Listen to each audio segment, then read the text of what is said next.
lo que hace es verlo precisamente como un anticristiano. O sea, esto es una postura anticristiana. Ese planteamiento de Jesús, cuando dice, el que no está en contra mía, conmigo es, pues su postura es una postura totalmente anticristiana. Pero, desde luego, yo creo que de alguna manera él tiene que hacerse recordar en el mundo cristiano a la hora de pasar a la historia. Y, desde luego, probablemente pase a la historia como el papa más recalcitrante de la época postmodernista. Bueno, vamos a ver, porque veo unas manos levantadas. Sí. Ah, bueno. Esa es la realidad. Sí.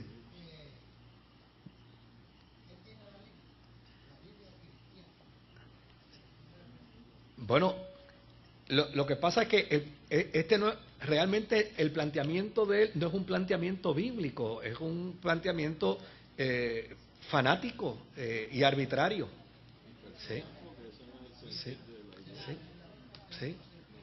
Por eso, por eso. Volvemos de nuevo. Sí, la tiene que haber, es un teólogo.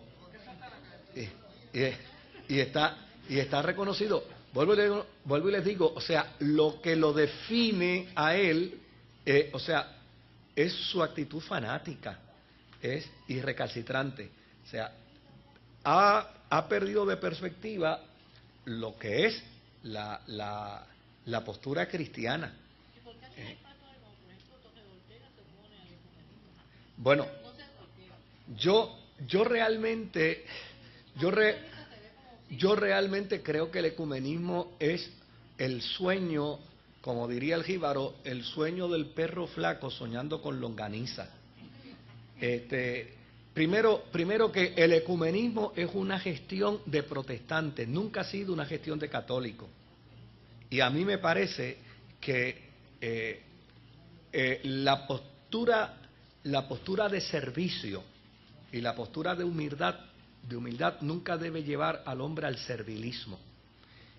Y yo creo que ese anhelo que han tenido algunos protestantes para que se genere un proceso ecuménico entre la Iglesia Católica, a mí me parece que cae en el servilismo, porque obviamente para yo entrar en un proceso de reconciliación con alguien tengo que ver las mismas posibilidades de reconciliación de él para conmigo. Y hasta el día de hoy, históricamente hablando, la Iglesia Católica no ha dado. Mire, cuando la Iglesia Católica habla del concilio ecuménico del Vaticano, no está hablando de ecumenismo de otras comunidades de fe. El término ecuménico aquí lo que significa es el encuentro hermanable de católicos de Polonia, el encuentro hermanable de católicos de Rusia, el encuentro hermanable de Oriente, el encuentro hermanable de católicos de Occidente, el encuentro hermanable de centroamericanos y suramericanos en un conclave, en una reunión. Pero eso no quiere decir, y yo digo, Dios mío, pero ¿y por qué estos que se empeñan? Eso no quiere decir bajo ninguna circunstancia que la Iglesia Católica Apostólica Romana tiene una postura ecuménica.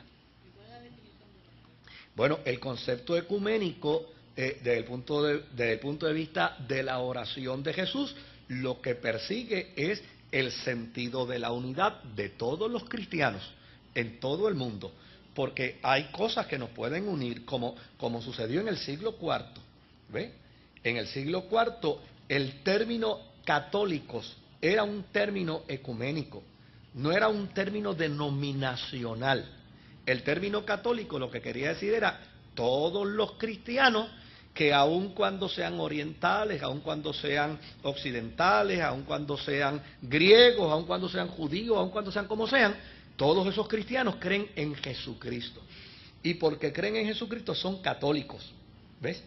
Pero no era denominacional, era simplemente un término para recoger a todo el pensamiento cristiano que había en ese momento.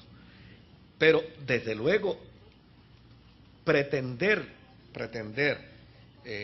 caer, claro, uno puede Yo tengo amigos sacerdotes católicos, yo no tengo ningún problema en orar con ellos, en compartir con ellos. Y yo no considero que eso sea un acto ecuménico. Yo considero que eso es, bueno, en el mejor sentido de la palabra, sí. Ahora, el problema de don Benedicto es que don Benedicto raya en el fanatismo. Y raya en el fanatismo precisamente porque él entiende, y él no es ningún bruto, ¿sabe? O sea, él es una persona sumamente inteligente y es un gran estratega. Él entiende que un proceso ecuménico entre protestante y católico, o entre la iglesia ortodoxa y la católica, va a ser detrimental contra la iglesia que él representa, porque ellos tienen que sacrificar más que los que vienen. Entonces, desde luego, el negocio no es beneficioso para ellos. Entonces, él como un hombre inteligente, por eso yo digo que aquí este artículo del periódico puede partir de esas dos premisas finales, que como hombre inteligente dice, no, aquí hay que oponerse y es mejor declararnos enemigos antes que aliados porque vamos a perder más. Y desde luego, yo separo a mi gente de ahí y se acabó. Entonces, o en su defecto, el saber que una semana próxima, porque si usted observa bien, la decisión en California, o en Nueva York, perdón, en California no provino del Estado, provino de la Iglesia Católica. Fue la Iglesia Católica la que se allanó. Por lo tanto, si la Iglesia Católica se allanó, no, por eso, pero se allanó, no se allanó el mismo día que fueron citados al tribunal. Se tuvo que haber allanado varias semanas antes. Entonces, ¿qué decimos en Occidente que entretenga a la gente hablando de otro tema, que no sea del tema de 660 millones más, en adición a los 2 billones que han tenido que pagar por los exabruptos sexuales? Pues un artículo como este, que insulte la dignidad de los protestantes, que insulte porque fíjese que lo que él está diciendo en el artículo es: no me interesa entrar en relaciones ecuménicas con ustedes porque yo no los considero ¿qué? Cristianos. Si él está diciendo eso, pues por alguna eso no se da en el vacío, o sea, eso no es un loco que se fue por allá, no, esto está bien planificado. Y está bien orquestado. O sea, cuando esto él lo comunica, es porque ha pasado todo ¿qué? Todo el sedazo y todo el proceso.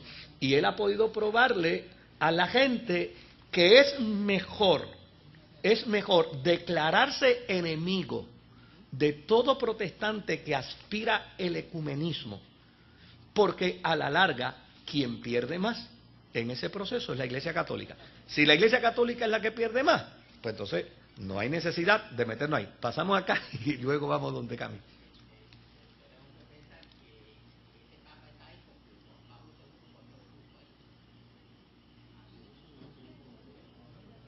Bueno,